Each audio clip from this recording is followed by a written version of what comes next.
Guys আমার সোনু ঘুমাচ্ছে, ঠিক আছে। আর এখন কটা বাজে তোমাদেরকে বলছি, দাঁড়াও। সোনু ঘুমাচ্ছে আর তোমাদের দাদা এক্ষুনি এলো। এই যে দেখো কটা বাজে, 12টা বাজে আর 3 মিনিট বাকি, ঠিক আছে। আমার খুব শরীর খারাপ, পুরো নাক ফাক জাম হয়ে যাচ্ছে, খুব শরীর খারাপ লাগছে, ঠিক আছে। চলো তোমাদেরকে একটা জিনিস দেখায়, ঠিক আছে। দেখো, এই দেখো জিনিসটা গাইস, এরকম লাগছে, কত বড় এটা। পাখি কি পাখি বলো? সারস পাখি। সারস পাখি, ঠিক আছে। আমি জানি না, ওই দেখো মুন্ডুটা নিয়ে কিরম করছে। তোমাদের দাদা এটা কি চিড়িয়াখানা ঘর ভেবেছে নাকি বুঝতে পারছি না। একটা একটা জিনিস এনে যাচ্ছে, ওখানে বেজি থাকে, ওখানে বেজি থাকে, আর এখানে সারস পাখিটা এনেছে এক্ষুনি। কি করবো বলো তো, বলো কি করেছে। চোট খেয়ে যাচ্ছিল ঝাঁকের সঙ্গে, হ্যাঁ, চোট খেয়ে হয়তো পড়ে গেছে। এবার একে কি ছেড়ে দিলে তো ঝেঁসে মেরে দেবে। চেষ্টা করি যদি ছেড়ে থাকবে, যদি থাকে থাকলো, আর নয় উড়ে গেলে উড়ে যাবে। যদি কোথা দিয়ে এনেছো বলো। এনেছি সেই 3 বাস স্ট্যান্ডে গেছিলাম, ওখানে সেন্টারে আমার, ওই সেন্টার থেকে এনেছি। যদি ওপরবেলার আশীর্বাদ থাকে আমাদের বাড়িতেই থাকবে পোষ মানা কি ছাড়া। বড়, বাপ রে বাপ, আমি তো দেখে ঘাবড়ে গেছি, প্রচন্ড বড় দেখতে লাগছে যা এরকম। ঘুমিয়ে পড়া, আর বুঝতে হবে না। বাপরে, যাও শুয়ে শুয়ে ঘুমাও, ঠিক আছে। এ কি ঠোকর পোকর মারে নাকি গাইস, তোমরা কমেন্টে বলবে। চল হাসো, ওই দেখো বারবার মুন্ডুটা নিয়ে কি করছে। আর তোমার দাদা এই দেখো কার ভেতর রাখছে। ঢুকে যাও, ঢুকে শো, ঢুকে যা, ঢুকে বস। ও বসবে না, দাঁড়িয়ে দাঁড়িয়ে এখানে আমার এরকম তো থাকা যাবে না। মশা কামড়াবে তো। ওরে বাবা, কারেন্ট শর্টফট খেয়েছিল নাকি? পুরো টিম যাচ্ছিল, হয়তো কারেন্ট শর্টফট খেয়েছিল। কি দাঁড়িয়ে এরকম ভাবে খাবে একে। ওরে বাবা, ডানাটা কত বড়, আমি কি করব। এরকম ভাবে দাঁড়িয়ে থাকলে তো মা কিন্তু বিড়াল এসে খেয়ে চলে যাবে। আর মুশকিল তো, বিড়াল খাওয়ার থেকে দূরের কথা, এ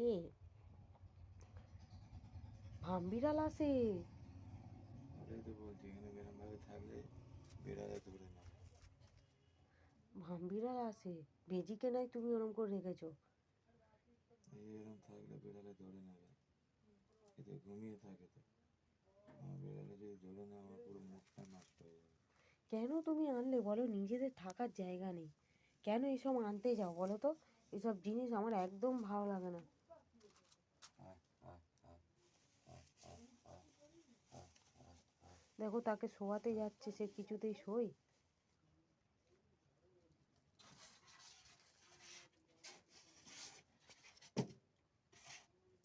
মশা কামড়াবে, ওর উপর দিয়ে চাদরটা ফেলে দাও, চাদর চাদরটা ফেললে ফেলে কি দাও। সাইড দিয়ে তো। কি সাইড দিয়ে? সাইড দিয়ে কি? এ এটা কি আমাদের চাদর করছে তো। আমি ভেবে পাচ্ছি না। চলো গাইস, পরে কালকে দেখা হচ্ছে, কালকের কথা হচ্ছে। বকটা তোমাদের দাদা নিয়ে এসেছিল, ওর কি হয়েছিল জানি না, ঠিক মারা গেছে বকটা। দেখো মরে গেছে, কিরম কাঠকোট্টা হয়ে গেছে, ঘাড় মুখ সব কুঁজে গেছে। ওকে বাঁচানোর চেষ্টা করলো, কিছুই হলো না। এ বাবা,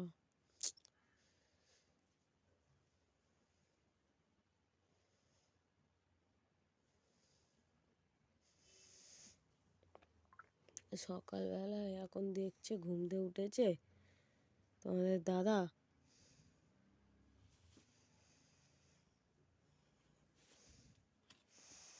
মরে গেছে। যাও পুকুরে ফেলে দাও, কি করবে? হ্যাঁ,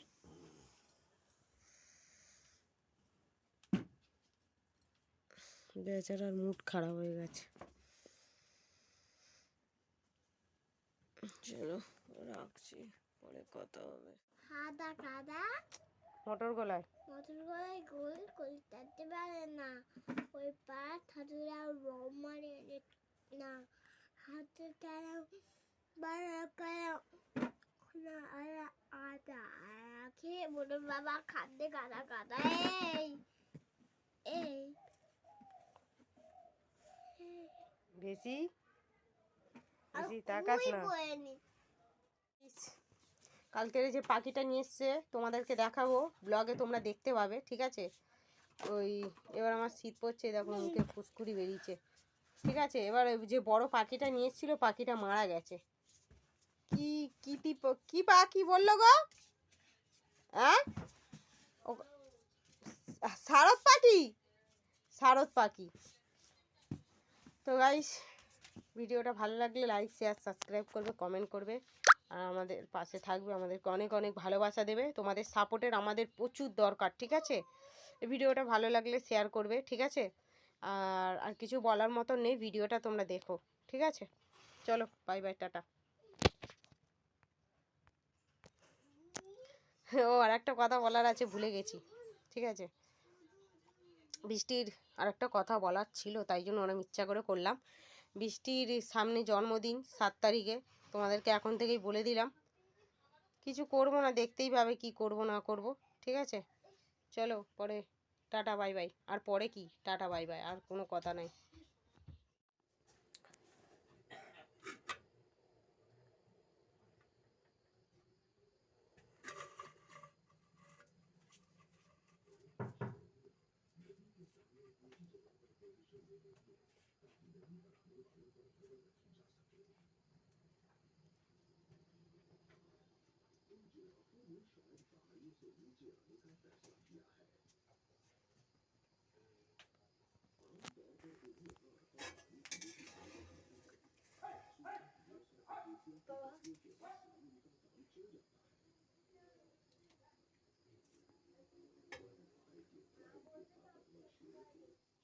গাইস, না চাইতে আমাদের জীবনে অনেক কিছু ঘটে যায়। আমরা চাই না যেগুলো, সেগুলোও আমাদের সাথে ঘটে। আমাদের সময়টা খুবই খারাপ যাচ্ছে, তোমাদেরকে বলতে পারছি না। এখন সময় খুব খারাপ যাচ্ছে, পয়সা কড়ির দিক দিয়ে টানাটানি যাচ্ছে। বাবা কিছুদিন আগে কানটা অপারেশন করলো, তোমরা জানো, বালানন্দ নার্সিং হোমে। কানটা কিছুদিন আগে অপারেশন করানো হলো, কানটা ঠিক হলো, কিন্তু এখনও কানটা ভেতরে কাঁচা আছে। হঠাৎ করে বাবা আবার এখন অসুস্থ হয়ে গেছে। ঠিক আছে, হঠাৎ করে আবার হসপিটালে বাবা ভর্তি। হঠাৎ করে ওনাকে, আমরা প্রাইভেটে ডাক্তারই বেশি দেখাই। ঠিক আছে,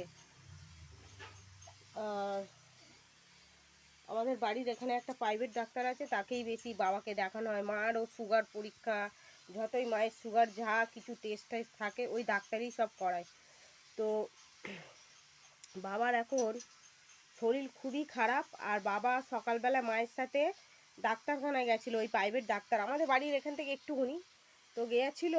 সেখান থেকে ডাক্তার ফিরিয়ে দিয়েছে। ফিরিয়ে দেওয়ার পরে বলছে এখানে হবে না, হসপিটালে নিয়ে যেতে হবে, খুব কন্ডিশান খারাপ, ওনার বুকে সর্দি বসে গেছে, আরও ওনার অনেক কিছু প্রবলেম দেখা দিচ্ছে। ঠিক আছে, হসপিটালে নিয়ে যাও, হসপিটালে গিয়ে রিপোর্ট টিপোর্ট করো, কি হয় না হয় তারপর দেখো। তো ওনার কাছেই বাবা দেখায়, কিন্তু উনি এখন এরমভাবে বললো, জানি না কি হবে, এখন ওপরওয়ালা যা চাইবে তাই হবে। আর এই কিছুদিন আগে ওনার কান অপারেশন হয়েছে, আর ওনার টানের ধাত আছে, তাই জন্য বিশেষ করে প্রবলেম। এই সারা শীতটায় ওনার প্রচণ্ড প্রবলেম হয়, টান প্রচুর ওঠে। ঠিক আছে, হঠাৎ করে অসুস্থ হয়ে গেছে। কালকে রাত্রির থেকে অত জ্বর, বাপরে বাপ, অনেক জ্বর, কিচ্ছু খেতে পারছে না, এ করতে পারছে না। হঠাৎ করে ডাক্তার এখন এখন মা আছে ওর কাছে, এবার ও তোমাদের দাদা খেতে এসছে,